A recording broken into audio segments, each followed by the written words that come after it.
Hello and welcome to the official NoN-eSports YouTube channel. I am Cadoink, and in the bottom right of Bel'shir Vestige, we have our blue Terran player. He is NoN-Hopeless. And up in the top left, I was hoping to get through before he started typing, we have our red Terran player, Apollo. The actual Apollo, the famous caster from Europe that everyone knows and loves. This is a TvT on Bel'shir Vestige, which took me like 4 tries to say correctly. I was having some problems saying that. But yeah, so this is actually something that was sent to me a long time ago before I got my new computer, before I was able to cast it properly. Hopeless sent me this game and said, hey, I played Apollo, you should cast it. And I'm like, oh, Apollo, that's awesome. So, going to be casting it for you today. And I'm very excited because Apollo is actually one of my all-time favorite casters. I really like Apollo. I like most of the casters, to be honest, but Apollo's analytics are really, really good in my opinion. And you can see here in the bottom they're chatting about the fact that he's making another Terran video, or he was at the time of this cast. Like I said, this was much earlier on. This was before I left for summer, I believe. So this is before the crazy Hellbat patch. Probably before a lot of patches. Fortunately, as a TvT, so not too much has changed. We probably won't see the Banshee stuff like we've been seeing lately, and we might see Hellbats like Hopeless is talking about right now. Well, I guess not. Apollo saying he won't go Hellbats. Maybe, unless he's playing some mind games, and for those of you who know Apollo, you know how much he absolutely loves mind games. So it looks like we're seeing the usual TvT type of stuff. Both players kind of had the exact same thing in their production tab, going for that gas after their barracks, probably going to be getting a factory after that, and then or a command center after that, excuse me. Then they'll get their factory, they'll get their reactor, swap the two, and do the usual Hellion, maybe Hellbat thing. And we'll see what goes on, because both their building tabs are production tabs are identical. Apollo getting his supply depot a little bit earlier than his opponent, but that's not really going to make huge differences. You can see the supply's dead even, the money's pretty much dead even, the gas is dead even. Except Paul's spending some of that gas getting his reactor up. We'll see. Yes, it looks like Hopeless is doing the exact same thing, but a little bit of a map. Kind of a funny map imbalance. Apollo had to lift his barracks to get that reactor, whereas Hopeless did not. It's not a big deal at all. It's not going to affect the game in any way. There are some weird situations where a Terran player could come up and Skype. I apologize for the Skype noise earlier. So apparently it's going into my subconscious, but could snipe this reactor, where it'd be a little bit more difficult to snipe this one, but these are very rare situations. We don't see them very often. And actually, both players getting their reactor, getting their factory up before getting their command center, this is also something that's very common. I, as a Terran player, have been favoring this command center first, but I am very much stuck in the Brood War days, just now switching to Biomine against Zerg, and that is really tough for me. I didn't get to play too much StarCraft over the summer because of my job, but when I did, I still went the usual Marine tank against Zerg because I didn't want to learn new builds quite yet. I didn't really have the time, but now that I'm getting back into the swing of things, I've been trying out a lot of Biomine against Zerg, and it's super weird. So also need to get used to learning some of these gas first builds, getting up that factory, getting these double Hellions out, and moving across the map, just like we see Apollo and Hopeless doing. Builds identical. Both these players doing the exact same thing. We can see Hopeless, his orbital is a little bit earlier than Apollo's, which is going to favor him. He's going to be able to put down some mules, get a little bit of earlier minerals, and pump out a few more Marines and Hellbats. We've got a scan going down for Hopeless in the main base of Apollo. He's going to see that everything is exactly the same in Apollo. Scanning.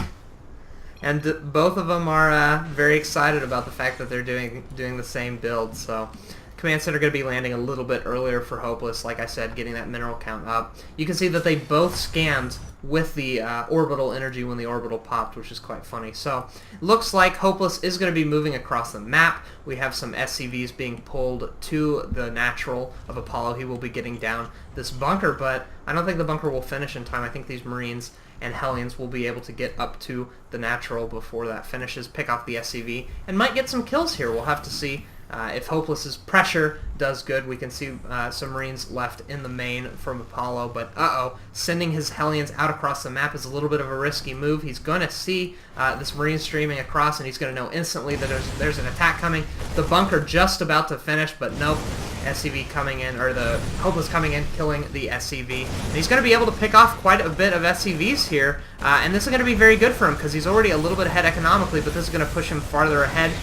Apollo dealing with this by sending his Marines and Hellions to try to deal with this force, picking off a lot of Hopeless's Marines. But Hellions going down here, and I think the damage is pretty much done. He's going to pick off 2 more SCVs, lift up into the medevac. The medevac will be flying into the main. This is so good from Hopeless. He'll be able to drop on this mineral line and pick up more SCVs. Apollo responding by putting Marines and Hellions into, into his own medevac, picking off that Hellion. And now he's going to be going for the Marines, even sending some SCVs to finally pick off the rest of Hopeless's little Terran army. But in the meantime, we have some Hellions and a Marine going up into the natural, attacking this command center. Shouldn't be doing that. They should be attacking this Marine and then some of these SCVs.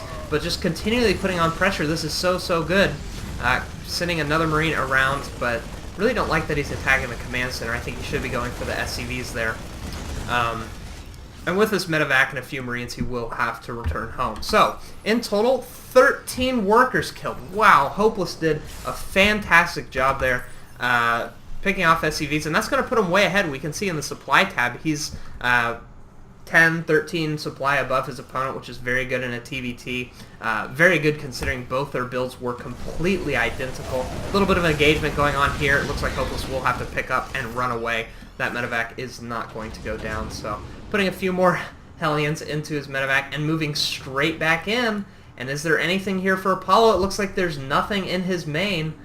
Oh, this could be very bad for Apollo. Hopeless moving in, dropping those Hellions, and going to see if he can pick off even more SCVs. Oh, a lot of SCVs going down right now. They're lining up. Oh, so many SCVs going down there. One of the Hellions getting trapped, but I don't think that's too big of a deal for Hopeless now. These Hellions are worth their weight in gold. Picking up into the medevac is very smart from Apollo, but these few SCVs down there are going to take more damage, and bumping that up to 22 workers killed. If we look at the workers supply, it is 47 SCVs to 31, very much in Hopeless's favor. The income tab is just massively in Hopeless's favor. And then back in the main base of Hopeless, we can see he's putting down 3 more barracks. He's got 3 already made. Another command center. Apollo does not have another command center started. He's still stuck on these 3 barracks. Very far behind in the situation. Trying to get this wall up, getting up a 3rd gas where Hopeless already has 2 extra gases, so he's at 4.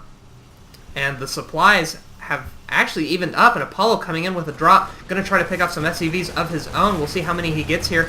Hopeless moving his SCVs out of the mineral line and sending some Marines and Marauders down to deal with this, but Apollo's just going to lift up and go into the main. 2 Marines here, not going to be enough to deal with this force, so he will have to send the rest of his army.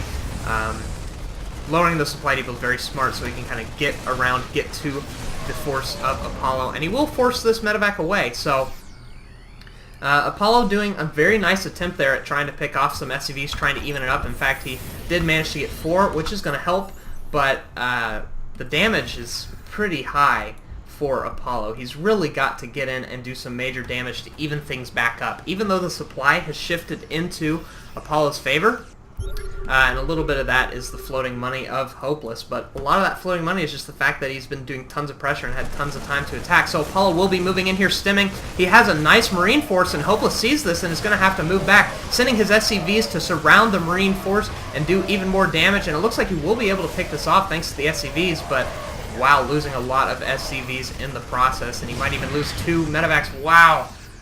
Apollo losing quite a bit there, but he has actually caught up in the workers killed. The big problem I'm seeing for Apollo is that he does not have this third command center. So even though he's evened up the kills on SCVs, Hopeless has a third command center. He can be pumping out those SCVs at a very good rate.